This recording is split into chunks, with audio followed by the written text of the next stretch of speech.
Eu gostaria de chamar ao palco mais pessoas que admiro para trazerem perspectivas diversas sobre o investimento social privado e trazerem provocações para irmos além. Queria chamar Alcione Albanese, fundadora e presidente dos Amigos do Bem.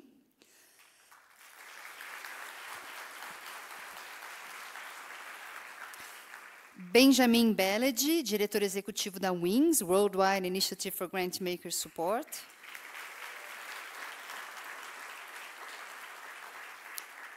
Carlos Pinhatari, diretor sul-americano de Impacto Social da Ambev.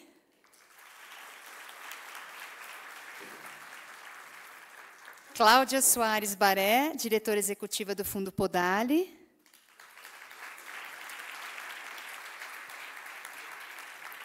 Selma Moreira, VP de Diversidade, Equidade e Inclusão no JP Morgan, integrante do nosso conselho. E Neca Setúbal, presidente do Conselho Curador da Fundação Didi Setúbal.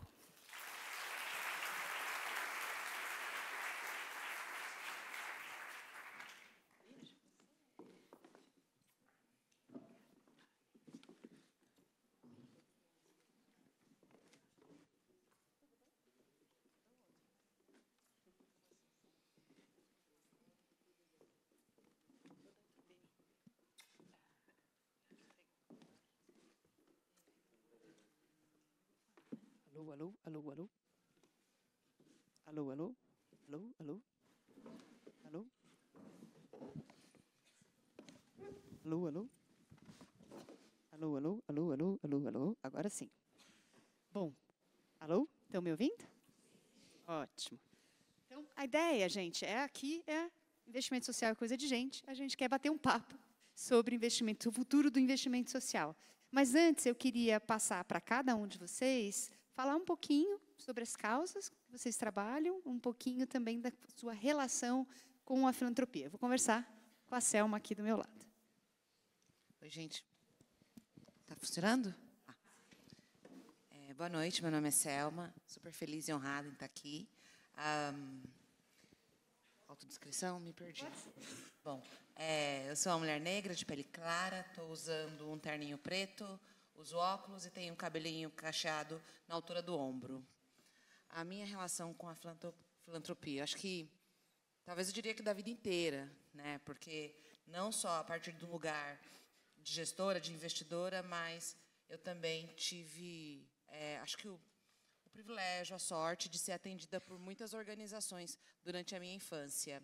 E, ao crescer, eu comecei a trabalhar com relacionamento com a comunidade. E, nesse espaço, foi um espaço onde, através da minha história, eu comecei a ganhar um pouco mais de respaldo acadêmico para investir na prática. E aí foi, acho que, um processo super bacana, mais de 20 anos já trocando nessa agenda, e aí passando por temas de responsabilidade social, sustentabilidade, questões ambientais, e muito sobre diversidade. Acho que aí os meus últimos anos tenho investido muito na agenda de diversidade, com bastante foco em raça. Pode falar um pouquinho sobre essa agenda? Como é que você tem trabalhado? Como é que você tem visto a importância, né, desse tema para o Brasil e a relação com a filantropia? Sim, sem dúvida. Bom, eu acho que quando a gente fala de Brasil, é impossível a gente não começar essa conversa a partir de um olhar intencional sobre os diversos Brasis que a gente tem, né? É o Brasil da Faria Lima, é o Brasil da periferia, é o Brasil do Sudeste, é o Brasil do Nordeste, é o Brasil do Norte, do Sul. E, em cada lugar, a gente vai conseguir lidar com uma demografia específica. E, quando a gente fala de Brasil, quando a gente fala de raça, eu vou trazer aqui o recorte para o tema racial, para a população negra, para a população indígena. Acho que a gente precisa ser muito intencional, porque a nossa construção de país, a nossa construção de sociedade, não nos ensinou a olhar de uma forma intencional a contribuição dessas populações. E como é que a gente faz para garantir que elas tenham a oportunidade de se desenvolver? Porque é sempre sobre oportunidade. É sobre você encontrar acesso à educação, saúde, dignidade, para colocar o seu melhor potencial a favor do país, a favor do nosso desenvolvimento. Fiquei ouvindo aqui, né, a mesa com o professor Genete e falei, é muito sobre isso. A gente precisa garantir esse nosso sonho de país, para onde a gente está indo, que ele de verdade inclua 56% da população que está ficando para trás. Não existe país próspero onde mais de 50% da população está sendo deixada de lado. Então, acho que a gente tem aqui um exercício como pessoas que estão envolvidas no tema da filantropia, que estão envolvidas de uma maneira, eu acho que tem que ser engajada, aliada, responsável, né? E não é só ser decente, não é só falar do tipo, poxa, mas eu, de verdade, não sou racista, eu não faço nada mal. Isso é ótimo, isso é decência.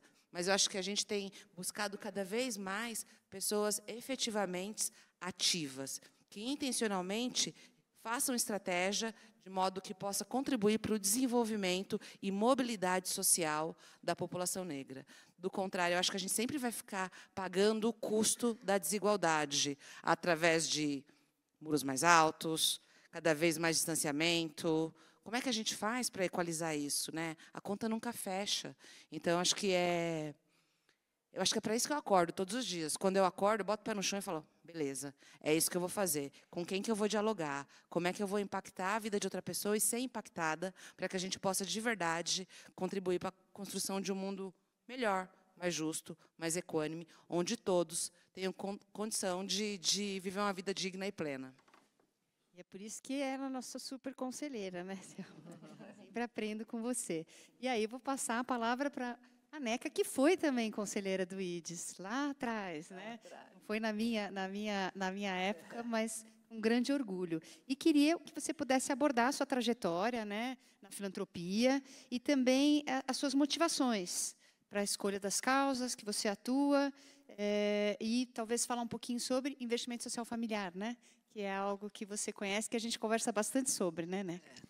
Bom, muito obrigada, Paula. Uma alegria estar aqui e acompanhando toda essa trajetória do IDES, parabenizando. Bom, eu sou, me autodescrevendo, sou uma mulher branca, alta, uso óculos, estou vestindo uma cor creme, meio com uma blusa bege. E, bom, minha trajetória, eu comecei minha trajetória na educação como a ONG, mas uma trajetória na filantropia, já fazem quase 20 anos, com uma fundação familiar, né, com a Fundação Tite Setúbal. E a Fundação Tite Setúbal, como a fundação familiar, atua com um foco em periferias urbanas, né? Então, tem um foco no desenvolvimento de periferias urbanas, com o combate às desigualdades sociais. Eu acho que é super importante isso, e esse foco nas desigualdades sociais tem um recorte em raça e gênero. E eu acho que a gente tem falado muito de desigualdades, e é fundamental, mas eu queria muito aqui também levar em conta, e a Paula sabe muito disso, que eu acho que a gente tem que também pensar também o que é importante é como a gente faz a filantropia, né? Obviamente as causas são super importantes, mas muitas vezes o como a gente faz. Então, o que eu acho que eu queria destacar é a importância dos territórios. E o olhar do território, eu acho que faz toda a diferença. Então, a gente muitas vezes fala na Fundação Tite Setúbal que o nosso sujeito é o território. E o território faz que a gente tenha um olhar intersetorial. O nosso sujeito é o território porque os problemas são muito complexos. Então, obviamente, é super importante trabalhar a educação, mas a educação sozinha ela não vai resolver. Então, quando a gente está lá no território, a gente vê que ali a gente tem que pensar na intersetorialidade. E ali a gente tem que ver que você não pode trazer só as caixinhas isoladas. E é no território que a gente consegue ter esse olhar intersetorial. É no território que a gente tem que ver que os sujeitos têm que tem que ser levado em conta. Você tem que olhar, você tem que ter essa escuta. E eu acredito que a filantropia e a filantropia do futuro tem que cada vez escutar mais. Tem que ter esse olhar colaborativo. Tem que ter esse olhar de construir junto as políticas públicas. É aí que nós vamos fazer a diferença, a virada do jogo, trazer a comunidade junta. Não dá para a gente trazer uma política pronta que venha da secretaria, de qualquer que seja a secretaria, chegue na periferia pronta. Não vai ser assim, não é assim. A gente já viu que não dá certo. Então, eu acho que a gente tem que pensar os territórios de uma forma intersetorial, junto com as comunidades, com muita escuta, com um olhar que trazer junto e pensar como que a gente pode estar construindo esse olhar e de uma forma que venha para as políticas públicas, de uma forma intersetorial, e que a gente consiga, Paula, que essas fundações atuem em parceria. E você sabe disso também. Então, eu acho que o desafio é muito grande, porque os problemas são complexos. Então, que a gente traga as diversas fundações, as diversas parcerias, junto com as comunidades. Então, eu acho que essa é a nova forma de fazer a filantropia, né? Isso eu acredito muito. Então, eu acho que a gente está trabalhando de uma forma que é trabalhar o desenvolvimento das periferias, com foco nas desigualdades, pensando os territórios, trazendo a escuta e as comunidades juntos, e pensar muito, um pouco que a Selma já falou muito, mas a gente tem esse foco da equidade racial central em todos os nossos programas. A gente traz isso para dentro da fundação, nas nossas equipes e todos os nossos programas. E os nossos programas têm a questão racial transversal em todos eles, né? Acho que a pandemia mostrou, né, que as soluções estão nos territórios, que é dali que vão vir as respostas e que a importância também de trabalhar junto, em parceria e, com certeza, com essa construção de processos de escuta, né, para estabelecimento de confiança. E, com isso, eu queria passar, vou seguir a ordem aqui, dessas pessoas que fazem esse país, a gente ter esperança nesse país, a Cláudia Soares Baré, que representa povos originários, né, para contar um pouquinho para a gente sobre o Fundo Podali, a sua perspectiva, né, e também a sua relação com a filantropia. Olá. Boa noite a todos. Me chamo Cláudia Soares. Né, na língua indígena, meu nome é Quirimbau Aconhã, que tem um sinônimo de mulher forte ou fortaleza. Né. Estou aqui representando aí muito contente também de estar aqui como fala, né, dos povos indígenas da Amazônia e também representando o Podali, que é o Fundo Indígena da Amazônia Brasileira. É uma inovação quando se fala em filantropia, porque é um fundo que foi criado pelos povos indígenas, para os povos indígenas, e que tem gestão 100% indígena. E é uma grande honra de estar aqui compartilhando com vocês as iniciativas que nós apoiamos, né, e como que a filantropia estratégica ela tem sido essencial para o fortalecimento das nossas comunidades, dos nossos territórios indígenas. Primeiramente, eu gostaria de agradecer de estar aqui. É um desafio muito grande para mim estar aqui e falar em pouco tempo. As nossas assembleias e as nossas conversas geralmente duram, no mínimo, de 3 dias. Então, chegar aqui e tentar falar, né, em 4, 5 minutos é um desafio muito grande para mim. Mas eu gostaria de iniciar falando sobre as nossas iniciativas, o apoio que nós temos enquanto fundo, enquanto participação filantrópica. Atualmente, nós estamos apoiando pequenos projetos, são repasses de até 50 mil, né, e que esses projetos eles estão voltados principalmente para a proteção territorial, fortalecimento institucional das organizações indígenas, mas também principalmente dos territórios, soberania alimentar, economia sustentável, enfim, nós temos 8 linhas temáticas de atuação prioritárias dentro dos territórios, e que essas linhas temáticas elas estão, então, alinhadas tanto com as diretrizes da COIAB, que é a nossa organização política da Amazônia brasileira, como também as políticas da PNGAT e também dos ODS. Então, o nosso trabalho é um trabalho que veio sendo construído há mais de 20 anos.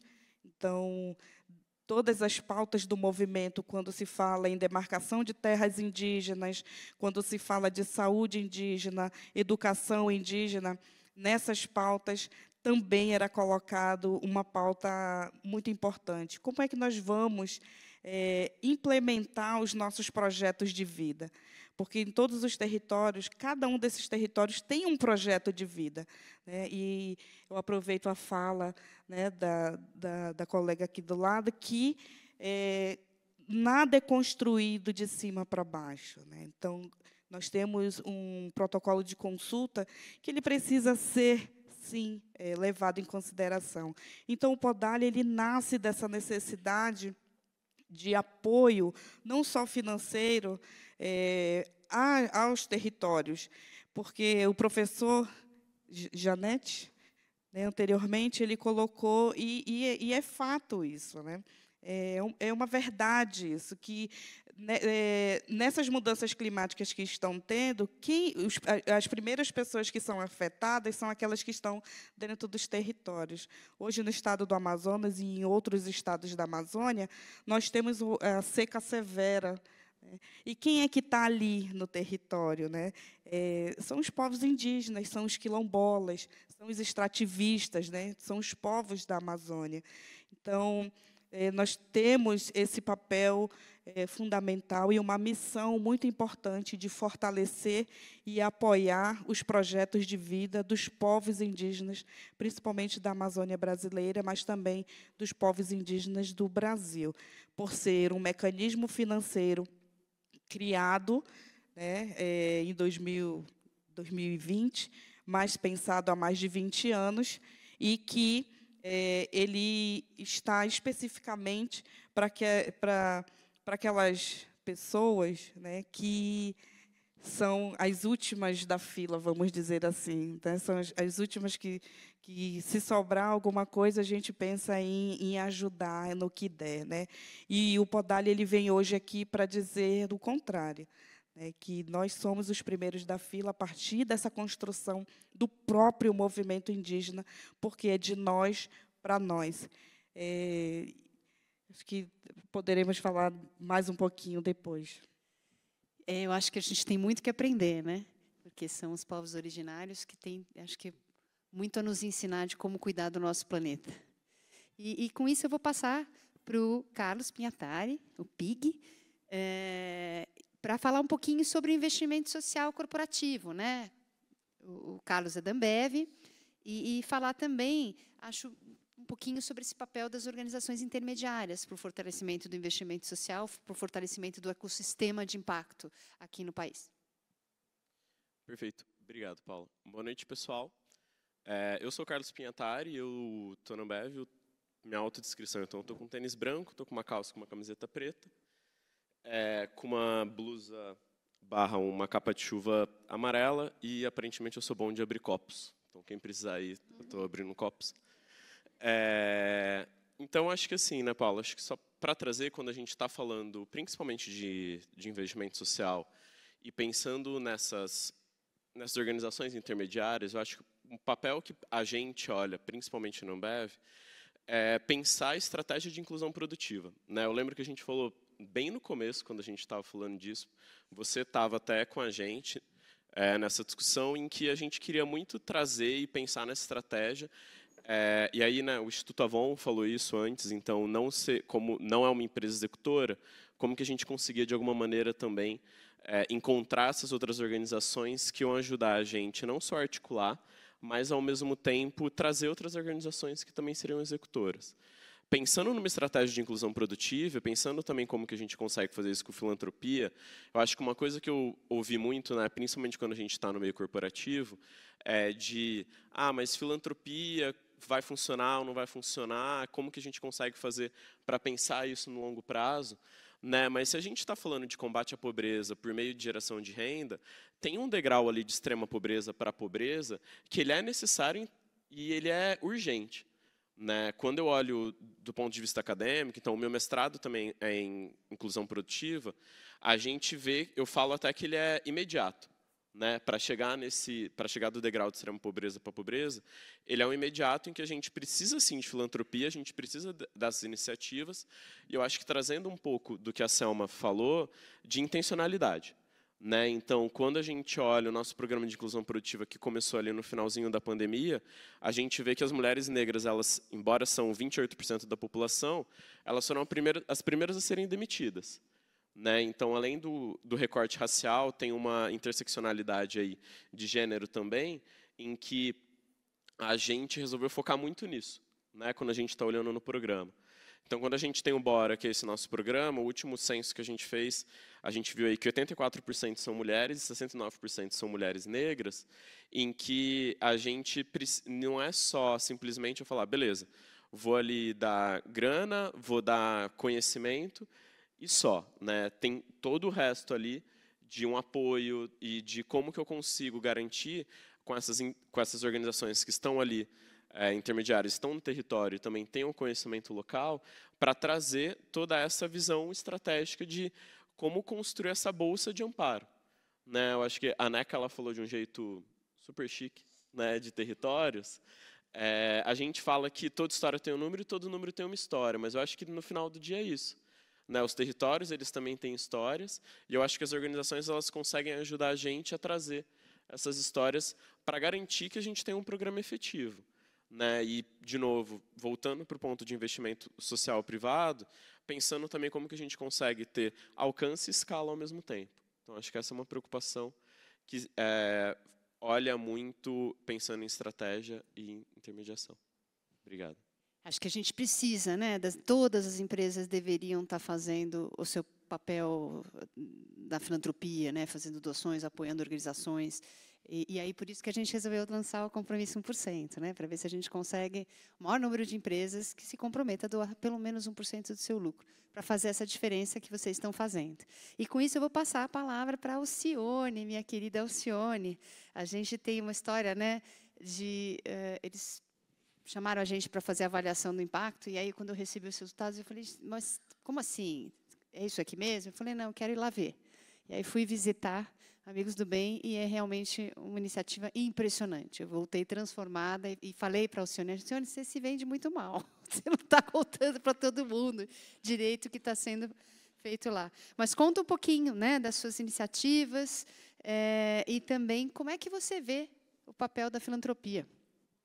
Boa noite, estou tão feliz. Obrigada, Paula. Parabéns, UIDES. Né? Nós sabemos o que é começar algo num tempo que não se falava e não se discutia muito, filantropia. Nós começamos o nosso projeto há 30 anos.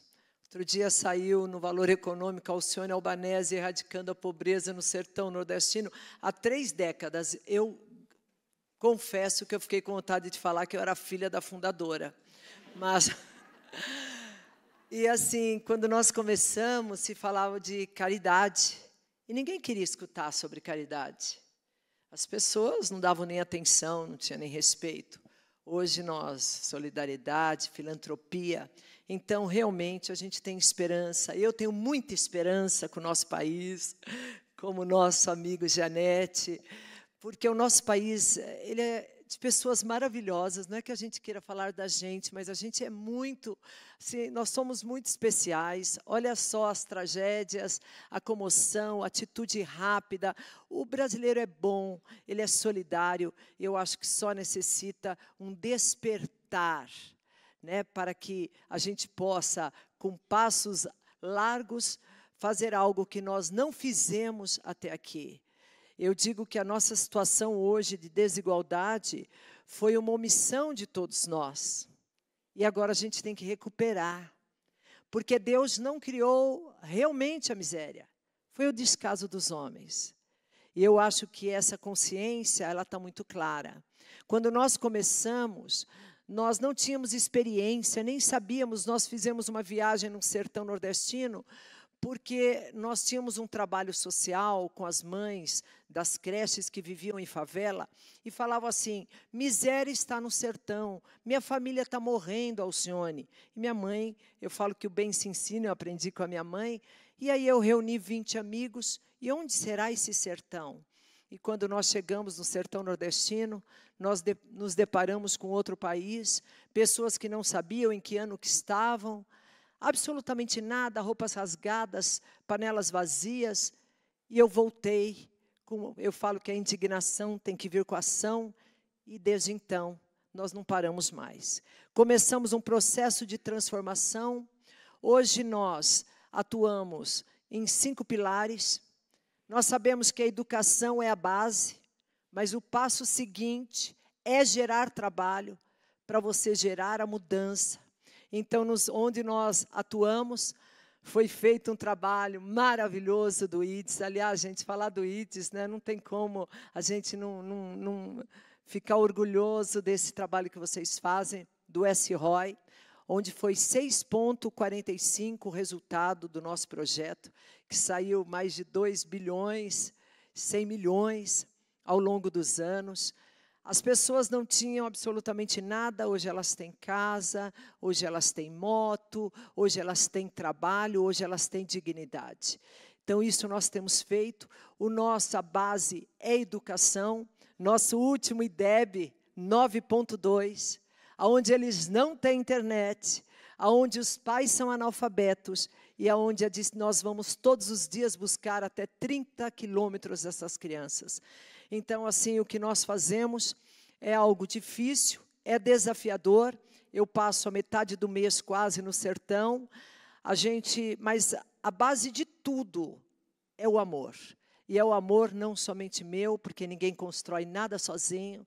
São dos nossos 11 mil voluntários, que ao meu lado, né, tenho aqui Alceuzinho, Caísa e tantos outros que se dedicam com a confiança, com a certeza de que a miséria tem solução. E é isso que nós estamos. Eu acho que o nosso projeto, ele é uma prova disso. É incrível, gente. Recomendo que vão lá conhecer o trabalho do Amigos do Bem. E com isso, só para terminar essa primeira rodada, passar a palavra para o Benjamin Beled. Eu tive o prazer de ser do conselho do WINGS, né, que é o Worldwide Initiative for Grantmaker Support, para ele trazer um pouco a perspectiva internacional e trazer um pouco a sua visão da evolução do ecossistema e também a participação de organizações intermediárias, né? O WINGS ele é composto de associações, de fundações, institutos como o GIF e organizações de apoio como o IDES, né? E a importância aí dessas organizações nesse contexto. Obrigada a todos e todas. É incrível ter essa celebração do trabalho do IDES e a gente na WINGS, sim, estamos muito focados nessa celebração também da importância das organizações que fomentam a cultura de doação, que ajudam os doadores institucionais, individuais, de todo tipo de filantropia a ter mais impacto, a crescer. E é importante mencionar também que somos uma rede internacional, mas com uma sede aqui no Brasil, por isso que eu sou francês, mas eu moro aqui, que estamos aqui, então tem essa ponte aqui, né, nacional, regional e internacional que a gente queremos aproveitar e temos uma agenda internacional incrível esses anos aqui no Brasil, né, com G20, com a COP que está chegando, então podemos aproveitar para também elevar e mostrar todas as inovações que acontecem no Brasil para o nível internacional, que temos muito a aprender do que está acontecendo nesse país, e o ecossistema de apoio, inclusive o IDES, o GIF, o Movimento Maior, então tem muitos, né? Temos mais de 16 membros aqui no Brasil, e que fazem um trabalho muito importante e que ajuda então a crescer os recursos, mas também a fazer esses recursos mais não só eficientes, mas também mais transformadores. E aí eu acho que é uma parte importante da conversa, que geralmente a gente pensa em intermediários, né, ou essa infraestrutura filantrópica como uma coisa meio chata, né? Podemos falar, né? São os tubos, lógico.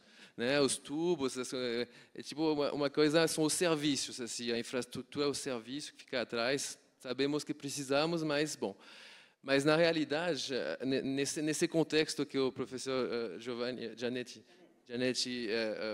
apresentou para a gente, não é só uma questão de serviços e de eficiência, é uma questão de como a filantropia pode virar transformadora na sociedade, que esse ponto que a gente chegou como né, sociedade, civilização, mundo, é um ponto muito vulnerável e com cada vez mais choques. Então, a filantropia, para voltar na questão do papel da filantropia, não pode ser só encher uns buracos do Estado aqui ou dos mercados lá, mas porque os recursos filantrópicos sempre serão muito pequenos, muito pequenos. Mesmo o Gates, pega os maiores fundadores do mundo, é quase nada no oceano de recursos que precisam para transformar a sociedade comparado aos recursos dos governos e das empresas.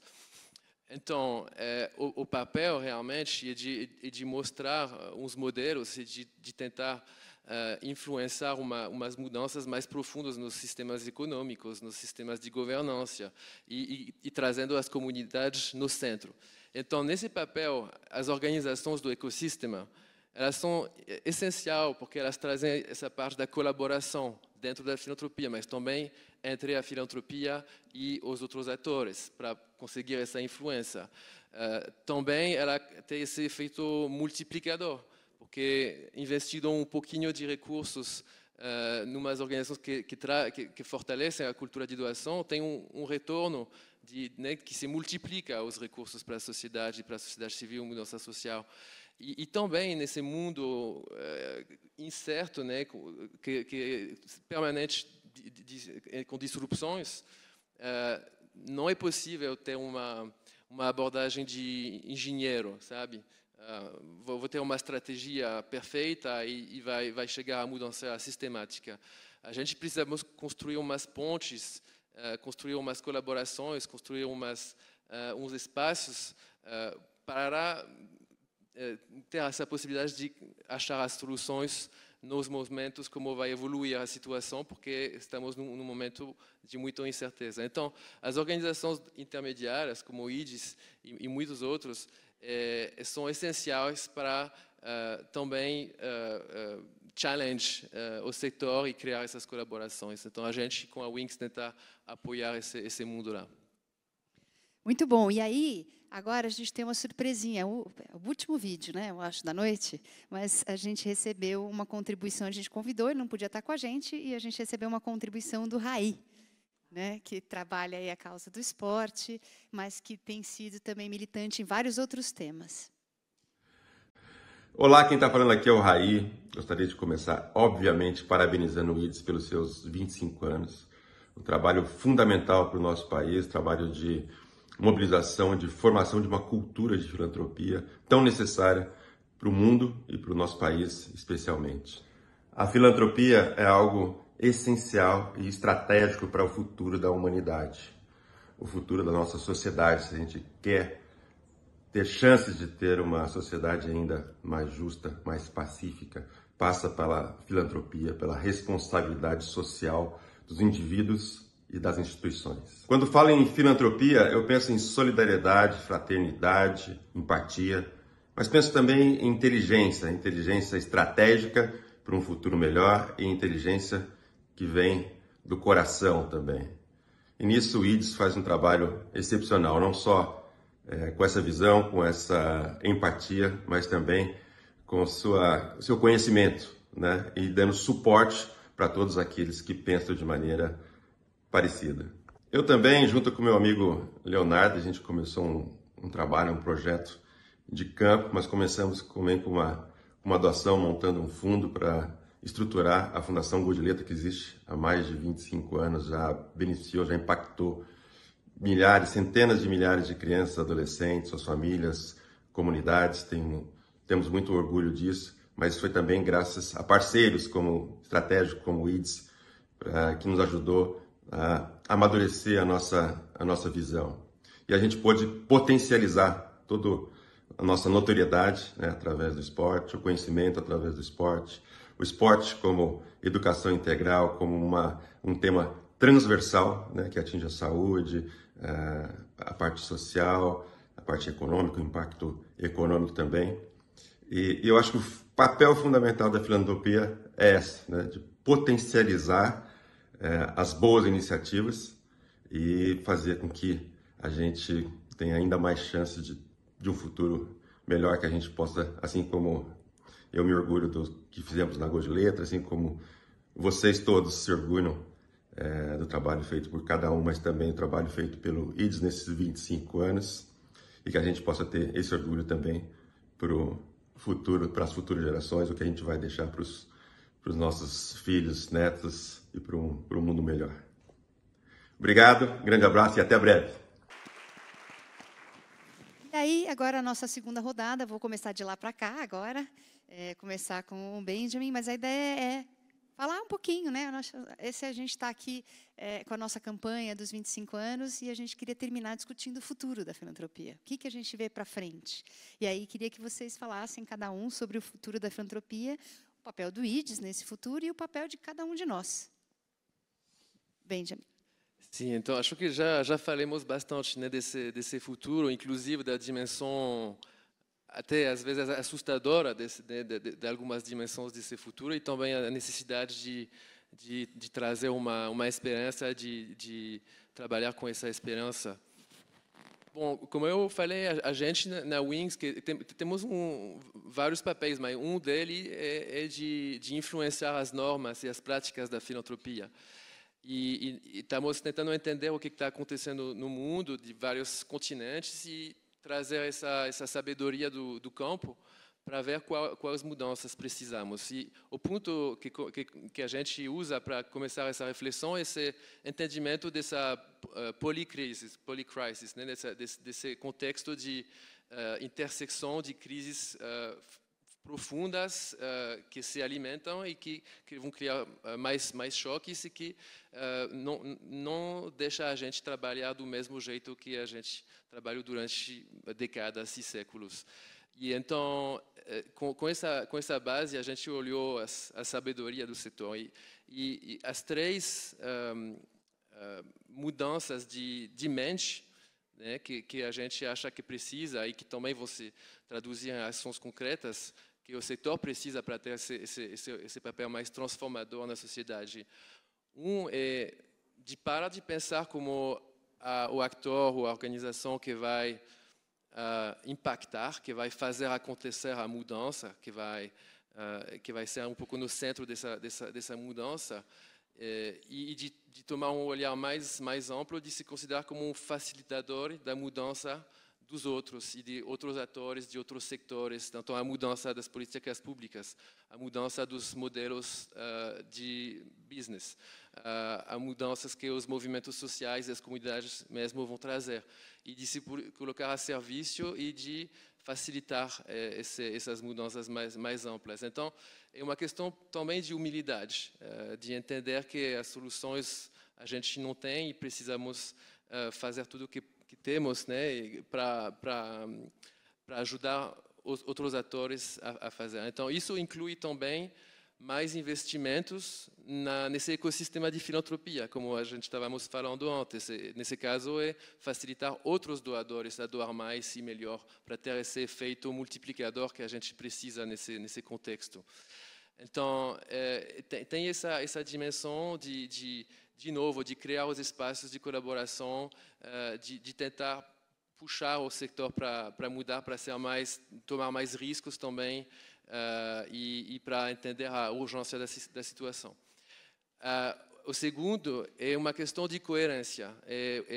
Em inglês a gente fala walk the talk, né? Que ficar coerente entre todas as dimensões das fundações da filantropia. Quer dizer, alinhar não só os investimentos sociais ou as operações, quando a fundação operadora, mas também os endowments, os investimentos, a cultura de liderança das organizações, o jeito de fazer a parceria com os outros. E também o jeito que o recurso é criado inicialmente, antes de virar recurso filantrópico. Então, de alinhar tudo isso atrás dos valores e da missão, então, para multiplicar o impacto e também para trazer essa consistência num momento do mundo que é crítico. E o terceiro é de ter essa abordagem também pensando no futuro, de entender que as ações de hoje não podem comprometer o futuro e que os dois são ligados, né? Então, talvez que vamos escutar nossa amiga do Podali falar sobre esse conceito que o Ailton Krenak, né, falou desse futuro ancestral, desse conceito que achou muito poderoso, que é a ideia que nesse contexto temos que pensar no futuro que não é um futuro assim, de crescimento, mas que olha de volta para a fonte, inclusive a fonte da sabedoria humana. Então, nesse momento, a gente precisamos voltar para a fonte da sabedoria humana e a filantropia faz parte dessa sabedoria. Então, como podemos construir uma sociedade filantrópica, não só uma sociedade com filantropia? Maravilhoso. E com isso eu vou passar para a Alcione. Então, bem, o que a gente espera do futuro, né? Que possamos olhar o Brasil como um só. Se em algum lugar não estiver bom, não pode estar bom em outro. Nós estamos todos num barco só, o nosso país, esse país que nos recebeu. Quando a gente fala do sertão, que as pessoas possam olhar para o sertão nordestino. Eles vivem uma história secular desde a época de Dom Pedro, 1877. Ele dizia que venderia até a última pedra de sua coroa para acabar com a miséria e a mortalidade. Nós estamos em 2024. As pessoas passam fome. E a fome é uma batalha diária. 82% de analfabetismo. Nós atuamos em 300 diferentes povoados todos os meses. São 150 mil pessoas, Alagoas, Ceará e Pernambuco. Por onde nós caminhamos, a gente vê a seca. A seca que nós não falamos de uma tragédia de hoje, mas uma tragédia de sempre. As pessoas plantam e perdem. As pessoas andam quilômetros por um copo de água. Então, nós ainda temos um pedaço do país que não se fala, não se movimenta. Quando eu vi vocês, né, Norte e Nordeste, entrando, o IDES, com esse projeto, eu fiquei assim feliz, Paula, porque parece que a gente fica nessa luta pelo Norte e Nordeste quase que só. É quase que uma luta silenciosa há 30 anos. Eu sou paulista, sou empresária, vendi uma empresa líder de mercado, para poder me dedicar voluntariamente à causa do sertão. Tenho me dedicado junto com meus voluntários para mudar e quebrar este ciclo secular de miséria. Então, a gente tem muita esperança. Nós, na época da pandemia, né, só na primeira fase, foram 6 bilhões de doações e somente 3% foram direcionadas para o Norte e Nordeste, onde está o maior foco de pobreza do nosso país. Quase 60% da miséria do nosso país está no Norte e Nordeste. E é onde se fala menos, onde se conta pouco o que acontece com o dia a dia das pessoas. Então, a filantropia, hoje, esse desenvolvimento, este olhar, nós temos que olhar como um único país, onde em todos os lugares, desde a Amazônia, Norte, Nordeste, Sudeste, favelas, onde todos têm que trabalhar com o mesmo intuito de erradicar a pobreza e deixar que este país lindo seja um país livre, porque com esta desigualdade nós não podemos dizer que somos livres. Obrigada.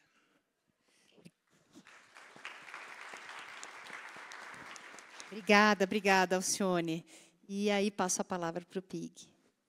Obrigado.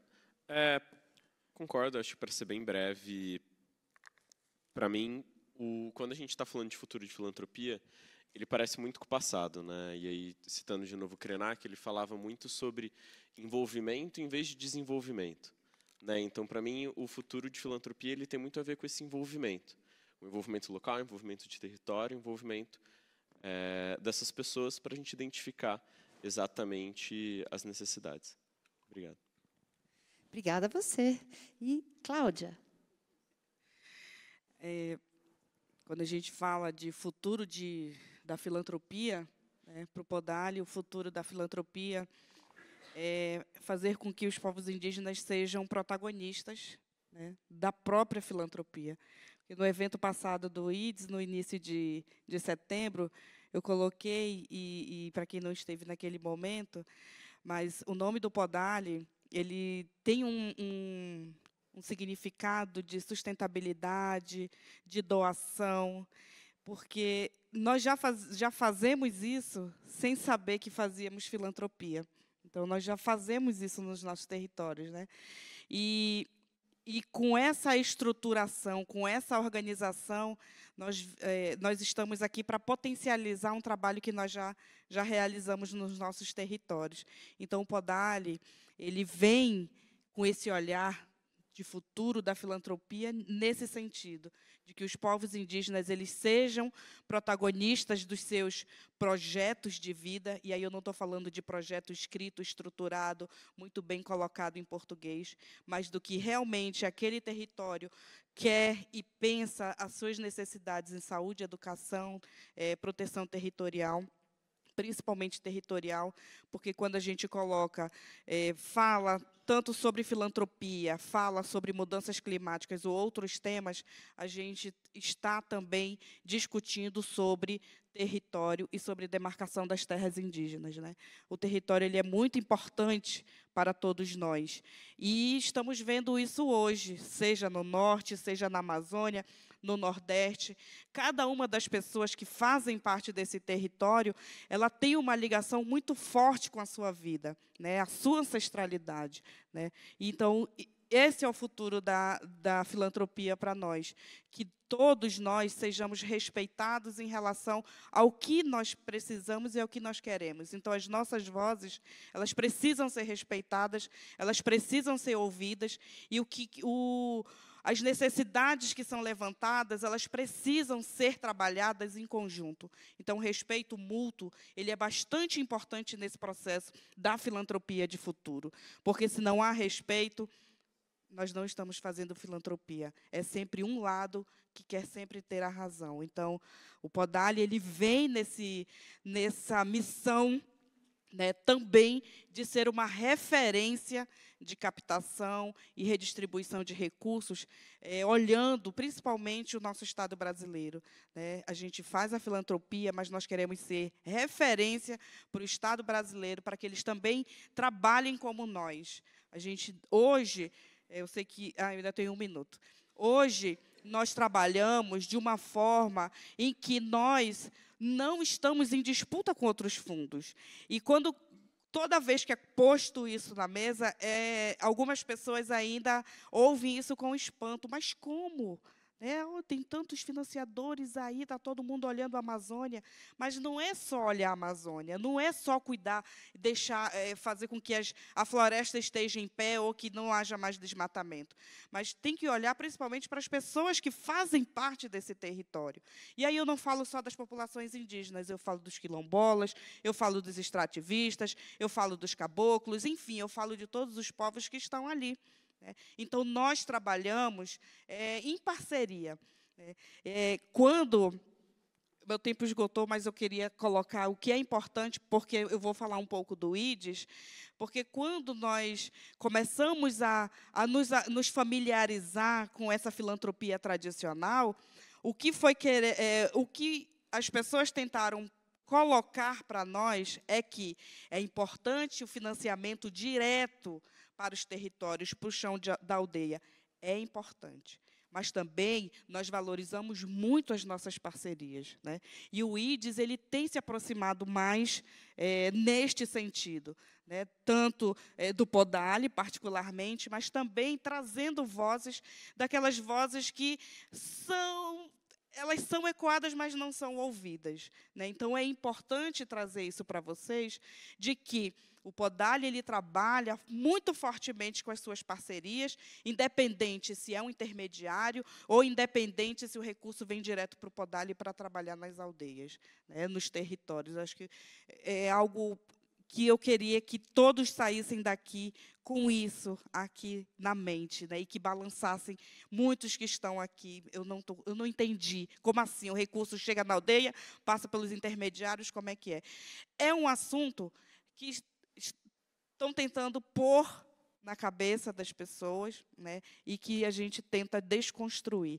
Não há disputa, há rede, e hoje nós temos uma rede muito forte de fundos comunitários da Amazônia, fundos indígenas, fundos quilombolas e fundos extrativistas. Então, muito obrigada mais uma vez, Paula. Eu sei que a gente vai se despedir, acho que daqui a pouco, ou eu já posso me despedir agora. Eu já pode se despedir.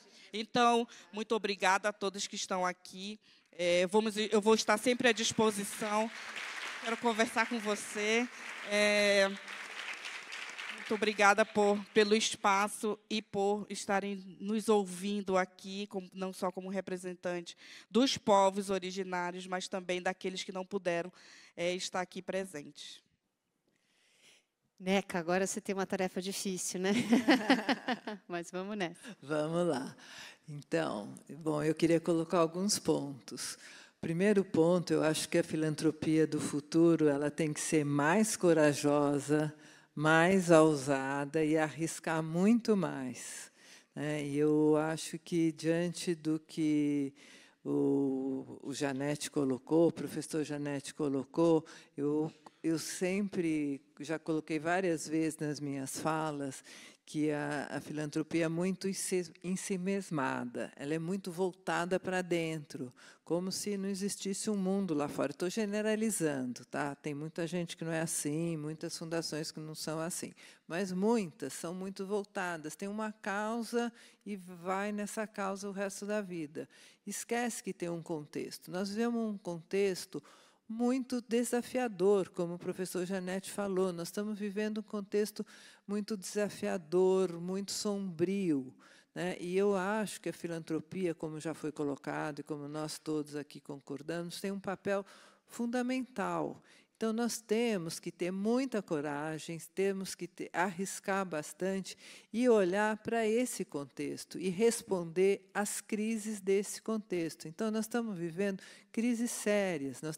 Vou citar 3, para não dizer várias outras, que o Janete já citou. Nós estamos vivendo uma crise climática seríssima, que a gente está vivendo todos os dias isso. Nós estamos vivendo uma crise no Brasil, nós vivemos desigualdades sociais, não é uma crise desde sempre, aberrantes, gritantes, vivemos crises sociais, desigualdades sociais, que se a gente não combater, se a gente não enfrentar de frente, não é apenas pobreza, são desigualdades sociais berrantes, desigualdades sociais. Se a gente não combater, não enfrentá-las, nós vamos chegar num ponto que a gente fala das questões climáticas, os ambientalistas falam de um ponto não retorno, nós vamos chegar nas desigualdades sociais, calma, nós vamos chegar num ponto de não retorno das desigualdades sociais, de que o tecido social vai se romper. E aí não vai ter retorno, porque a sociedade vai virar um gueto para cá e um outro para lá. Então, isso é muito sério. A questão da violência a gente já está vivendo, isso vai se acirrar cada vez mais. E tudo isso, para não dizer de uma crise das democracias que nós estamos vivendo todos os dias. Então, a filantropia tem que olhar para isso, tem que responder na medida, não vai resolver todos os problemas, mas tem que as suas causas têm que responder a essas questões. Então, a filantropia do futuro tem que responder a essas questões. No caso brasileiro, acrescente-se que as questões das desigualdades passam centralmente pelas questões raciais. Então, nós temos que responder de frente às questões raciais, que começaram a entrar no debate, esse debate tem um retrocesso e tem que entrar nas questões raciais, tem que entrar nas questões dos povos originários. Nós não podemos deixar esse debate de lado, não podemos dizer, a gente já entrou. Não, a gente começou a entrar. Então, a filantropia brasileira tem que responder essas questões do futuro. O futuro da filantropia brasileira passa por todas essas questões, não tem a menor dúvida. Para mim, isso é central, senão nós não vamos resolver as questões brasileiras, nós não vamos sair para ser um país desenvolvido nunca se a gente não resolver essas questões. E o papel da filantropia passa por isso. Não é a filantropia que vai resolver isso sozinha, mas nós somos um ator importante para resolver essas questões, para fazer parte da solução de uma visão de país, se a gente quiser que o país seja um país que vá superar essas questões todas, se a gente quiser um país que vai ser um país desenvolvido, um país que vai incluir todo mundo, que a gente vai construir um país mais justo. E passa também, olha o que a Cláudia falou aqui, de ser um país que vai respeitar todo mundo. Então, a filantropia, além de ter todo o contexto e tentar e buscar ser um ator relevante na solução, na busca de solução dessas questões para construir um país mais justo, tem que ser uma filantropia que respeite, que ouça, que seja uma filantropia que apoie de uma forma mais horizontal, de igual para igual, que não seja assimétrica, que respeite, que reconheça as organizações, os apoios, que seja muito mais democrática nos seus apoios, no respeito e no olhar e na escuta para o outro. Isso, para mim, é a filantropia do futuro.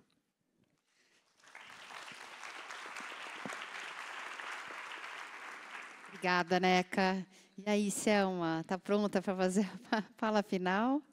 Não tenho dúvida que você está pronta. Acho que eu vou cantar, fiquei sem palavras aqui.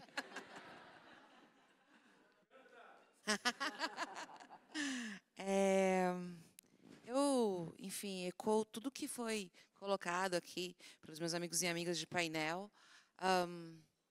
Se eu pudesse, o meu centavo, né, de contribuição, passar uma canetinha de Lumicolor, eu acho que hoje na filantropia a gente ainda tem um espaço para trabalhar muito mais a partir da nossa conexão pela humanidade. E isso prevê, para aqueles que têm o poder de tomada de decisão, o poder da caneta, ter coragem. Acho que foi cirúrgica que a fala da Neca. E a coragem também está conectada com a nossa capacidade de se colocar em dúvida, de se colocar num lugar de rever as nossas estratégias mirabolantes e super bacanas e tal. Por quê? Porque é dinâmico, é todo dia. E o saber não está só do lado de cá, da galera com, né, super respaldo acadêmico. Isso é óbvio que é muito importante, mas existem diferentes saberes. E como é que a gente, a partir da nossa humanidade, a gente conecta os diferentes saberes para construir algo que seja melhor para todo mundo? Do contrário, eu acho que a gente vai continuar num lugar de muita dor. Porque, no final, a dor pega todo mundo, de formas distintas. É o que a gente falava na pandemia, né? Está todo mundo vivendo esse momento super difícil. Alguns dentro de um iate, de um navio, e outro ali numa tabuinha, tentando sobreviver, tirando a cabeça para respirar. Então, eu acho que é só a gente lembrar o que nos conecta. E o que nos conecta é o que é de mais visceral e de mais humano em nós. Então, acho que é menos ego, mais coragem, mais capacidade de escuta, menos avaliação preconceituosa por vezes, porque a gente sai muitas vezes de um pedestal do eu sei, eu tenho dinheiro, vamos aqui, vamos lá. Então, acho que usar tudo isso e também se amparar, a gente gosta tanto de falar de dados, né? Eu acho que a gente precisa se amparar em dados. E a partir de olhando, né, dados para nos ajudar, entender que os dados podem nos ajudar a guiar os caminhos, como fazer investimento, por que no Nordeste, por que em determinada população racializada, como é que a gente faz isso e como é que a gente promove mudança. E eu acho que tem uma coisa que me arrepia os cabelos de maneira constante, que é a gente sempre está falando de escala. Tudo tem que escalar. Isso faz hoje com 1, amanhã faz com 55. E, tipo, depende. Depende. Eu acho que talvez esse seja um ponto que a gente precisa avaliar com muito carinho, porque algumas coisas, necessidades básicas, sabe, construir um espaço mínimo para que as pessoas vivam com dignidade, vai requerer ali o investimento direto, cuidado, objetivo. Para os diferentes grupos, as necessidades são distintas. Então, eu acho que é a gente, de novo, aprender que está todo mundo aqui nesse planetinha para afetar e ser afetado. E que a gente use essa conexão do afeto, né, para construir algo melhor. Eu digo que é importante, né, eu falo que eu estou para afetar mentes, corações e bolsos, né, que é para isso. A gente precisa dar grana para fazer toda a coisa rolar. Então, que a gente siga, eu acho que nessa jornada, muito, eu acho que empenhado em fazer o que é melhor para o coletivo, porque individualmente a gente vai muito curtinho na nossa jornada. Para transformar isso aqui, a gente precisa de todo mundo. Gente, uma salva de palmas para